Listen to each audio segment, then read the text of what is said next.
السلام علیکم ناظرین، میں ہوں عبداللہ 7H نیوز میں آپ کا استقبال ہے۔ مفتی عرفان صابری نے لاک ڈاؤن کے تعلق سے ہمارے نمائندے عبدالرؤف سے بات کی ہے اور کورونا وائرس کے تعلق سے بھی کہا ہے۔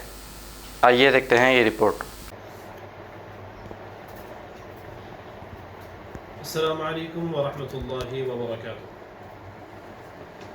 جیسا کہ ناظرین آپ حضرات جانتے ہیں کہ حکومت تلنگانہ کی طرف سے چیف منسٹر KCR کی طرف سے بیان آیا تھا کہ لاک ڈاؤن کو اور کنٹینیو کیا جائے گا، بڑھایا جائے گا، اور انہوں نے کہا بھی تھا کہ عوام سے مشورہ چاہتا ہوں کہ عوام اس بارے میں رائے دیں۔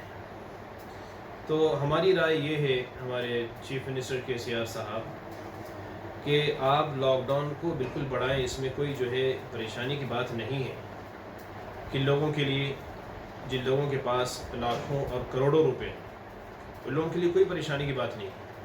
لیکن جو لوگ روزمرہ کمانے والے ہیں، جیسا کہ آٹو والے، کیب والے، سویگی زومیٹو والے، اسی طرح کے روزمرہ کام کرنے والے کارپینٹرز ہیں اور میکینکس ہیں، پینٹرز ہیں، ڈینٹرز ہیں، اور اس کے علاوہ لیبر طبقہ ہے جو مزدور روزانہ 400-500 روپے کمانے والا تھا، ان حضرات کے لیے آپ تمام تر انتظامات کرنے کے بعد میں اگر آپ لاک ڈاؤن کو بڑھاتے ہیں تو بہت اچھی بات ہے، اس میں کوئی حرج کی بات نہیں ہے، ہم بالکل حکومت کے ساتھ ہیں۔ السلام علیکم ورحمۃ اللہ وبرکاتہ۔ محترم ناظرین، جیسا کہ آپ سب حضرات جانتے ہیں کہ کرونا وائرس کے تعلق سے سارے ہندوستان بھر میں مختلف میڈیا اور چینلز کے ذریعے سے خصوصیت کے ساتھ تبلیغی جماعت کو نظر میں رکھا جا رہا ہے اور مختلف قسم کی غیر غلط باتیں اور چھوٹی باتیں جو بالکل ثابت نہیں تھیں اس کو تبلیغی جماعت سے منسوب کیا جا رہا ہے۔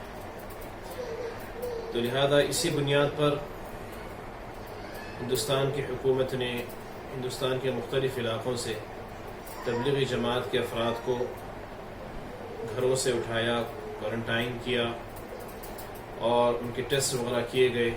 لگ بھگ تقریباً ہندوستان بھر سے قریب 22 سے 23 ہزار تبلیغی جماعت کے ساتھیوں کو اٹھایا گیا، اور جن میں سے اکثریت 99.9% لوگوں کا نیگیٹو آیا ہے۔ حیدرآباد سے بھی تقریباً 1000 کے اوپر لوگوں کو، جماعت کے ساتھیوں کو، تبلیغی جماعت کے لوگوں کو اٹھایا گیا، جن میں سے اکثریت نیگیٹو ہے۔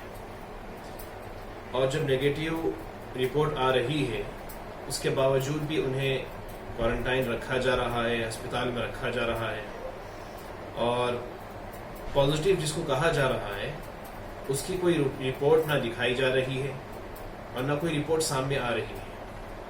ایک تو میری گزارش ہے کہ اگر واقعی میں پازیٹیو رپورٹ کسی کو آتی ہے تو جرمنٹن ہاسپٹل آرتھوپیڈک سے متعلق ہر مریض یہاں شفا یاب۔